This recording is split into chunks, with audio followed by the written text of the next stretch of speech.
আজি আমি এটা ডাঙৰ স্কিম এটা এনাউন্স কৰিছো মুখ্যমন্ত্ৰী জীৱন প্ৰেৰণা আঁচনি এই আঁচনিৰ অধীনত 1 জুনৰ পৰা আবেদনৰ প্ৰক্ৰিয়া আৰম্ভ হ'ব 2024-25 চনত গ্ৰেজুৱেচন পাছ কৰা প্ৰতি গৰাকী ছাত্ৰ ছাত্ৰীয়ে এবছৰৰ বাবে 2500 টকা মাহেকি তেওলুকে লাভ কৰিব যাতে ইন্টাৰভিউ আদি তেওলুকে এপিয়াৰ হ'ব পাৰে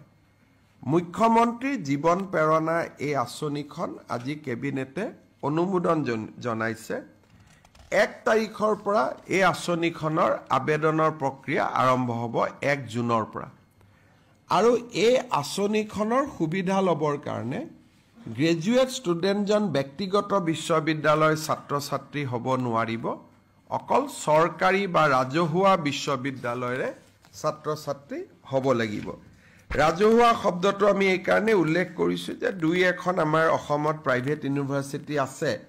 তেওঁলোক ঠিক ফিজৰ দৰে নহয় সামাজিক সংস্থাই চলাইছে তেওঁলোকক আমি এই আঁচনিখনৰ সুবিধা দিম এই আঁচনিখনৰ লগতে ইউনিভাৰ্চিটিত যিসকলে ৰিসাৰ্চ কৰি আছে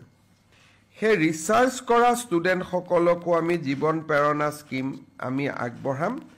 তেওঁলোককো আমি এই আঁচনিখনৰ জৰিয়তে এটা এককালীন সাহায্য আমি আগবঢ়াম আৰু দিব্যাংগ ৰিসাৰ্চ কৰা সকলক আমি নৰ্মেল ৰিসাৰ্চ স্কলাৰতকৈ আমি দুগুণ আগবঢ়াম ৰিসাৰ্চ স্কলাৰ সকলক 20000 টকা আৰু দিব্যাংগ ৰিসাৰ্চ স্কলাৰ সকলক আমি 40000 টকা আগবঢ়াম আমি আজি কেবিনেটত লোৱা গুৰুত্বপূৰ্ণ সিদ্ধান্তসমূহৰ ভিতৰত এইখিনি মূলতঃ আছিলে আৰু এটা আমি দূৰদৰ্শীভাৱে ভাৰত চৰকাৰে যোৱা কেইদিনমান আগতে আসাম এটা ইলেক্ট্ৰনিক কম্পোনেন্ট ম্যানুফ্যাকচাৰিং স্কিম এটা ঘোষণা কৰিছে জোৰ পৰা নেকি ক্যামেৰাৰ লাইট ক্যামেৰা ভিডিঅ'ৰ ক্যামেৰাৰ পাৰ্টস এইবিলাক ইলেক্ট্ৰনিক সামগ্ৰীবিলাক প্ৰস্তুত হ'ব to complement that scheme Bharat চৰকাৰে যেটো স্কিম লৈছে তাৰ লগত এডিশনাল ইনসেন্টিভ দি পেলাই আজি আমি Assam electronics component manufacturing top up scheme top up মানে ভাৰত চৰকাৰে যি ইনসেন্টিভ দিছে তাতে আমি টপ আপ কৰিছো এই আঁচনিখনো